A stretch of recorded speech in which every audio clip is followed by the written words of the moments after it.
Tonight on KGW News, the Newport hearing that could decide whether National Guard troops hit Portland streets. Plus, I mean, it's an interesting solution. what neighbors think about the city potentially buying the ice building. Then, where were you born? I'm from California. Don't lie to me. how an American citizen is looking for accountability after he says he was picked up by ICE and detained. They must have had really bad information to make this big of a mistake. And later, basketball is back with your first look at the Blazers as they kick off the preseason. Good evening. Thanks for joining us. I'm David Molko. We begin with the continued spotlight on Portland and specifically the ongoing and largely peaceful protests outside the ICE building on the South Waterfront. This is video from earlier tonight with all eyes on tomorrow morning, when the Ninth Circuit Court of Appeals will consider President Trump's request to deploy the National Guard. The three-judge panel will decide whether to uphold or reverse a temporary order that has barred troop deployment for at least 2 weeks. You may remember a federal judge here ruled that giving the president great deference should not come at the expense of the facts on the ground, with the state saying troops are not necessary and the White House saying they are because local authorities are not doing enough. And to that end, Homeland Security is now asking the city to make a list of changes around the facility, some of which leaders appear to be considering. Catherine Cook with the latest tonight.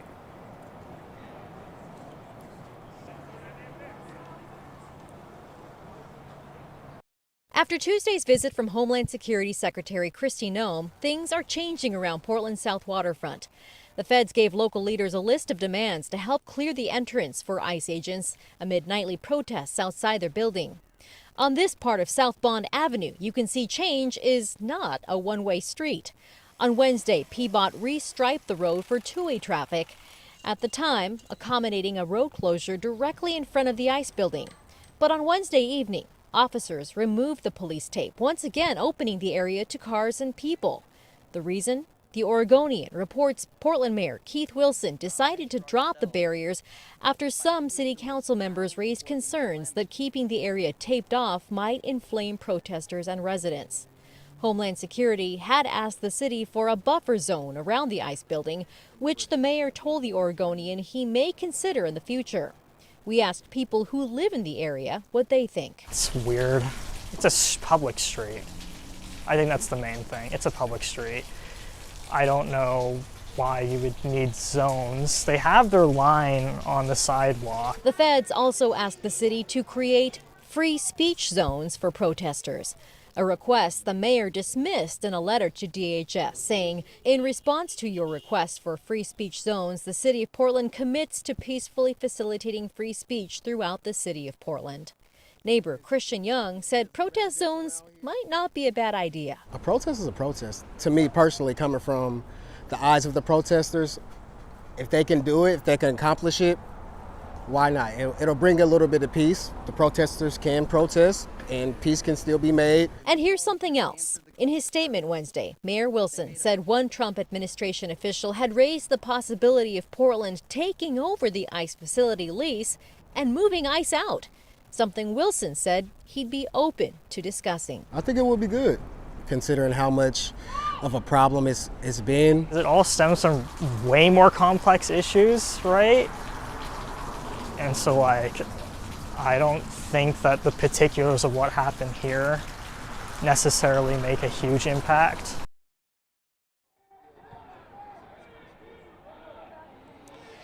Back live here in South Portland. Want to show you a look behind us now. You can see protesters have gathered outside the ICE building. What you're seeing is the tail end of several federal vehicles having left the building. And protesters came out to confront them, but it seems as though everything has happened without incident tonight. It may appear that there are fewer protesters on this particular block directly in front of the ICE building. That's because there are several have moved to the other side of this area, a couple blocks down. As you can tell, that police tape that was up yesterday has also been removed. It's no longer up. Also want to show you some video that we shot about an hour ago of Portland police taking a woman into custody after some sort of incident. We don't have details yet, but it's just evidence that police are indeed out here monitoring the area and stepping in when they deem necessary.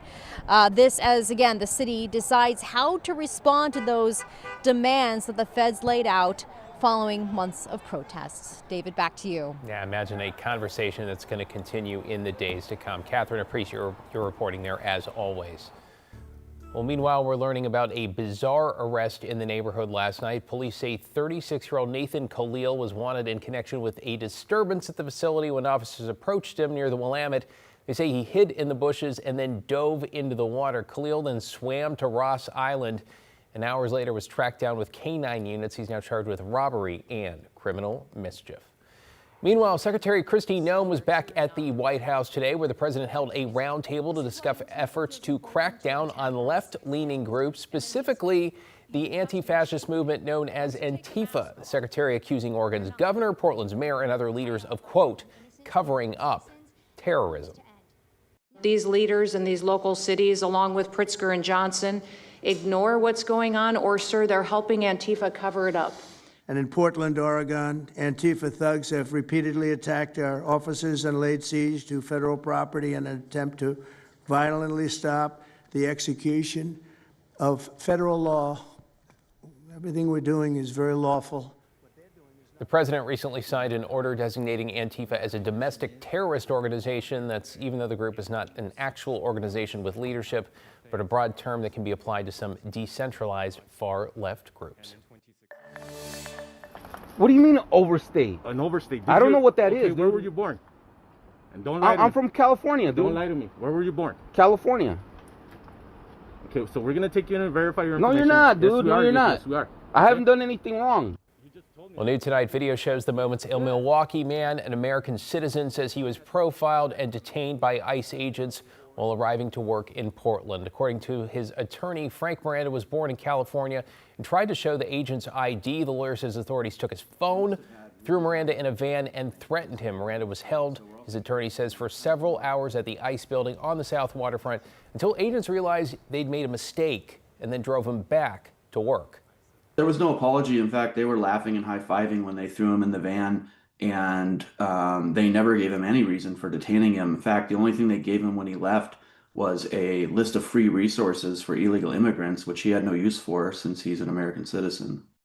Miranda's attorney has requested probable cause documents from Homeland Security to try and figure out how the mistake happened, but has not yet received a response. We have also reached out to ICE for more information about this case. Meanwhile, in Chicago tonight, protests over National Guard deployment erupted there. Crowds marched in the streets as officials confirmed a small number of troops were now protecting federal property in the city. A lawsuit is in the works as well to stop the deployment, with a hearing set for tomorrow. This comes as President Trump is publicly calling for the city's mayor and the Illinois governor to be thrown in jail if they fail to address the safety of ICE officers. Those officials say they will not be deterred from standing up for their people. Stay with KGW for continuing coverage of developments at Portland's ICE facility, and as the legal case around National Guard troops plays out, we plan to stream the appeals court hearing live tomorrow morning at 9, followed by analysis from our team. It'll be available for free on our TV streaming app, KGW+. New tonight, a former Westland doctor long accused of sexual abuse has now been charged criminally. Alma McCarty's in the newsroom. Alma, that's after a grand jury indicted Dr. David Farley on 11 counts of sexual assault. Yeah, David, that information confirmed this afternoon in a letter sent to at least one of Farley's former patients and obtained by KGW. In it, attorneys called the indictment a major victory in our pursuit of justice.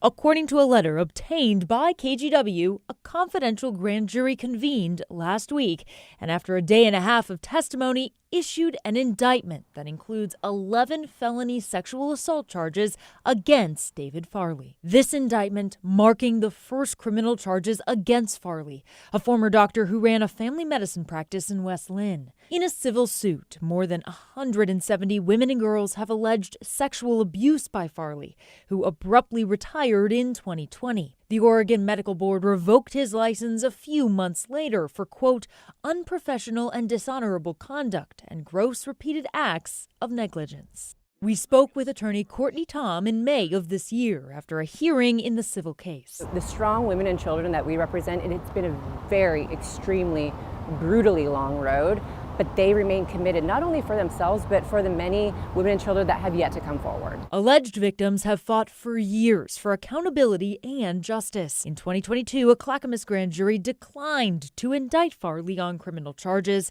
And in 2024, the DA sent a letter to Oregon's Attorney General asking the state's DOJ to take up the criminal investigation. As reported in the letter, Farley is expected to be arrested, booked, and arraigned this Friday at the Clackamas County Courthouse. We reached out to Farley's attorney, but we haven't yet heard back. David? Thanks, Elma. Appreciate the follow-up on that.